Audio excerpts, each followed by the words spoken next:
To AB tutorial. ఈరోజు మనము నేపాల్ అనే దేశానికి సంబంధించిన ఆ యొక్క దేశ పార్లమెంటు కుప్పకూలడం జరిగింది. ఆ యొక్క సంక్షోభం ఏ విధంగా జరిగింది, అసలు నేపాల్ యొక్క స్థితిగతులు పరిస్థితులు ఏ విధంగా ఉన్నాయి, అది పర్యాటకంగా కానీ ఎకనామికల్గా కానీ పొలిటికల్గా కానీ ఏ విధంగా ఉంది ఆ దేశం యొక్క పరిస్థితులు స్థితిగతులు అనే ప్రతి విషయం కూలంకుషంగా చర్చిద్దాం. నేపాల్లో సంక్షేమం.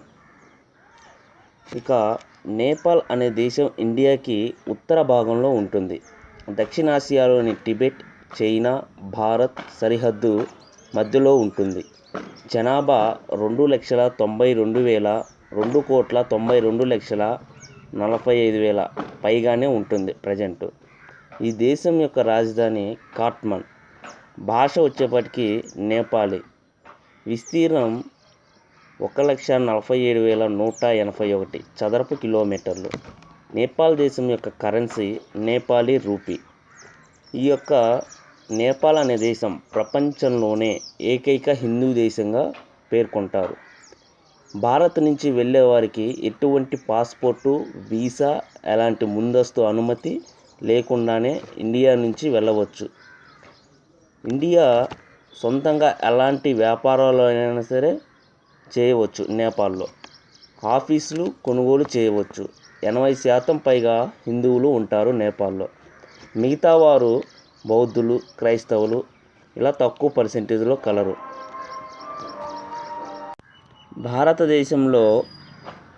భారతదేశం యొక్క రూపాయి అని ఏ విధంగా అంటారో నేపాల్లో ఎన్ఆర్ రూపీ, నేపాల్ రూపీ అని అంటారు.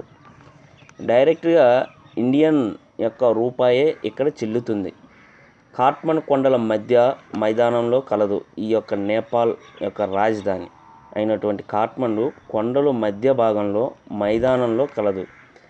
ఇదే నేపాల్లో అతిపెద్ద పట్టణం కాఠ్మండు. దేశంలో జూదం ఆడే గుహలు సహజంగా కలవు. రుద్రాక్షలు చౌకగా ఇక్కడ దొరుకుతాయి. ఏకముఖ రుద్రాక్షి ఎక్కువగా దొరుకుతుంది. క్రీస్తుపూర్వం నేపాల్ను అశోకుడు తన రాజ్యంలో దక్షిణ భాగంగా ఉండేది. అందువలన ఇది ఒకప్పుడు ఇండియాలో భాగమై కలిసి ఉండేది అని ఈ యొక్క రుజువుగా తెలుపబడుతుంది. నేపాల్లో 14 ప్రాంతీయ విభాగాలుగా ఉండేది. అది బాగమతి, భేరి, ధవల్గిరి, ఖండకి, జానక్పూర్, కర్నాలి, కోసి, లుంబిని, మహాకాళి, మేచి, నారాయణి, రప్తి, సగర్మతి, శతి. ప్రపంచంలోని అతిపెద్ద శిఖరమైనటువంటి ఎవరెస్ట్ శిఖరం ఇక్కడే ఉంది. దీని యొక్క ఎత్తు 8,848 మీటర్లు. ఈ యొక్క ఎవరెస్ట్ శిఖరాన్ని నేపాల్లో సాగర్ మాత అని అంటారు. ఈ దేశంలో ఎక్కువగా కొండలు ఉండడం వలన 20% భూమి మాత్రమే వ్యవసాయానికి అనుకూలంగా ఉంటుంది. అన్ని వనరులు ఉన్నప్పటికీ ఈ దేశం పేద దేశంగా పిలువబడుతుంది. సరైన నాయకత్వం లేమి వలన ఆర్థిక వ్యవస్థ బాగా క్షీణించింది. పొగాకు, చక్కెర, ఆహార పంటలు, బట్టలు, తివాచీల పరిశ్రమల వలన 80% ఆదాయం వస్తుంది. త్రిభుజాకార జెండా కలదు ఈ దేశానికి. గంజాయి ఎక్కువగా ఈ దేశంలో పండుతుంది. అందువలనే గంజాయి రాజధానిగా కూడా దీన్ని పిలుస్తుంటారు. లుంబిని అనే ప్రాంతం బౌద్ధులకి ఎంతో పవిత్రమైన ప్రదేశం. ఇక్కడే బుద్ధుడు పుట్టాడని ఎక్కువగా వాదోపవాదనలు భారతదేశానికి, నేపాల్కి తరచుగా జరుగుతుండేవి. నెట్వర్క్ వచ్చేప్పటికి చాలా స్లోగా ఉంటుంది, కొండలు ఎక్కువగా ఉండడం వలన. నేపాల్లో గుర్ఖా సేవలు చాలా గొప్పవి. బ్రిటిష్ వారి కాలం నుంచే ఇవి ఉన్నవి. ట్రెక్కింగ్, రాఫ్టింగ్ ఎక్కువగా ఉండడం వల్ల టూరిస్టులు ఎక్కువగా వస్తారు. పర్యాటకం వల్లే ఇన్కమ్ ఎక్కువగా వస్తుంటుంది నేపాల్కి. 59 చదరపు కిలోమీటర్లు మాత్రమే రైల్వే వ్యవస్థ కలదు. ఎందుకంటే కొండలు, మైదాన ప్రాంతాలు తక్కువగా ఉండడం వల్ల ఇక్కడ రైల్వే వ్యవస్థ అంత అనుకూలం కాదు. మంచు మనసు గురించి ఇప్పటికీ చెప్పుకుంటూనే ఉంటారు. టైగర్, రెడ్ పాండా ఇక్కడ కలవు. జాతీయ జంతువు నేపాల్ యొక్క ఆవు. వీరు అందువల్ల ఆవుని ఎప్పుడైతే జాతీయ జంతువుగా వీళ్ళు ప్రకటించారో అప్పటి నుంచి ఇక్కడ గోవధ నిషేధించబడింది పూర్తిగా. అల్లం ఎక్కువగా పండుతుంది నేపాల్ దేశంలో. సో ప్రపంచంలోనే అతిపెద్ద థర్డ్ ప్లేస్గా అల్లంలో ఎగుమతి చేస్తున్న దేశాల్లో నేపాల్ ఉంది. కాఠ్మండు సిటీని సిటీ ఆఫ్ గ్లోరీ అని కూడా అంటారు. యూనిటీ అండ్ డైవర్సిటీ అనే దానిని ఎక్కువగా ఇక్కడ ఉన్న ప్రజలు నమ్ముతుంటారు.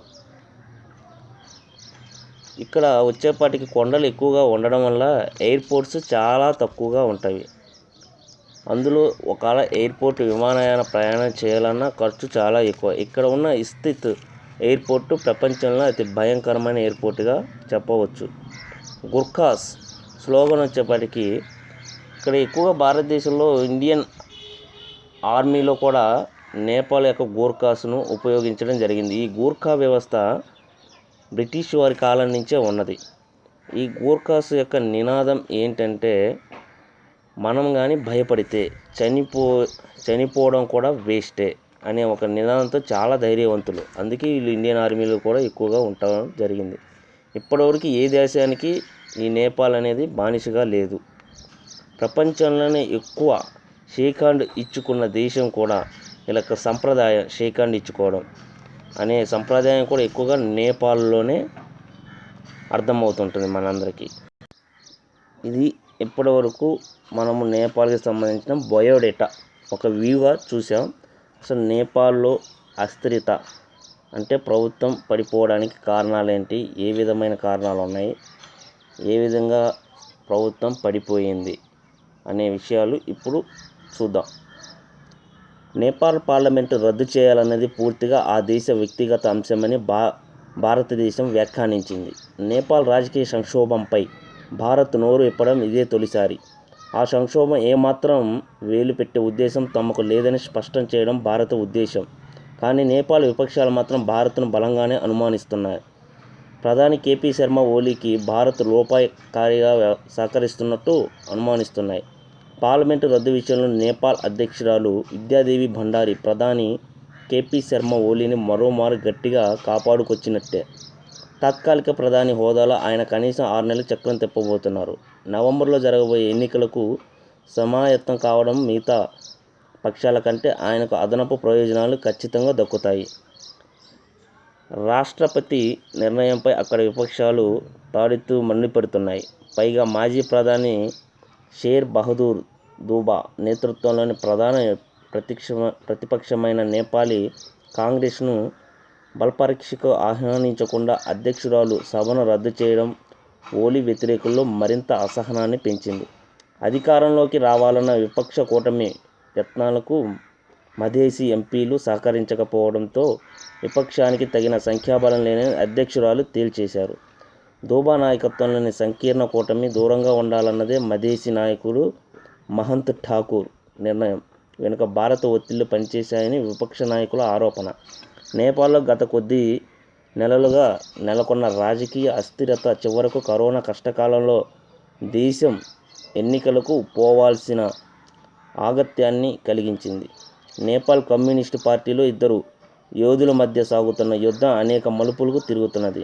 3 ఏళ్ల క్రితం శర్మ ఓలీ, కేపీ శర్మ ఓలీ ఈయన ప్రధానండి, పుష్ప కుమార్ దహల్ ప్రచండ చేయి కలిపి ఒక్కటి చేసి పార్టీ ఇప్పుడు మళ్ళీ గతంలో మాదిరిగా 2 అయింది.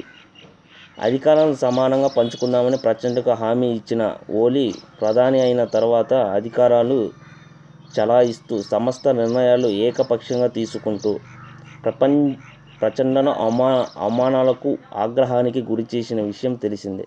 ప్రచండ వర్గం తనను గద్దె దింపేయడానికి ప్రయత్నించినప్పుడల్లా ఓలీ ఏవో ఎత్తులతో అధికారాన్ని నిలబెట్టుకుంటూనే వచ్చాడు.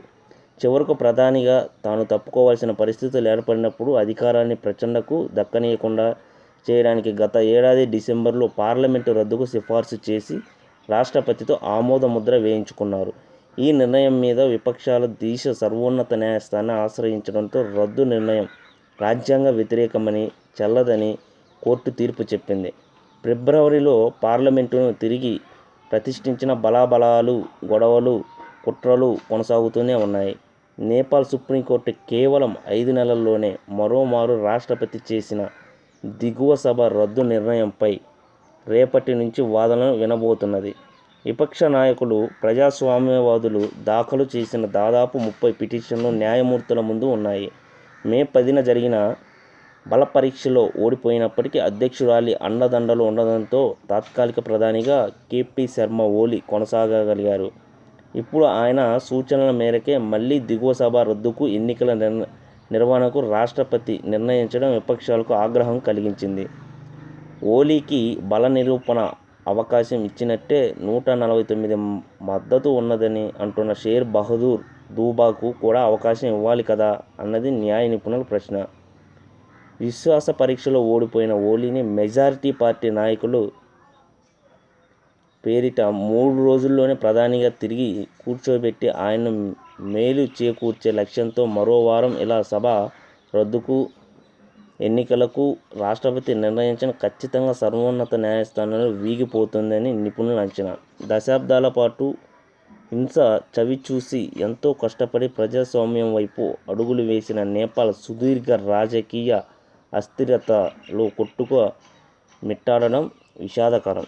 ఇది నేపాల్కి సంబంధించిన సంక్షోభం ఏ విధంగా జరిగింది, పార్లమెంటు ఏ విధంగా ప్రజెంట్ ప్రధాని కేపీ శర్మ ఓలీ అండ్ షేర్ బహదూర్ షా, ఈయన అపోజిషన్ లీడర్, ఈయనకి మధ్య ఏ విధంగా గొడవలు ఏర్పడ్డాయి, పార్లమెంటు వీగిపోవడం జరిగినది, విశ్వాస పరీక్షలో కూడా ఓడిపోవడం జరిగినది. ఈ యొక్క దేశం యొక్క అధ్యక్షురాలు ఎవరంటే విద్యాదేవి భండారి.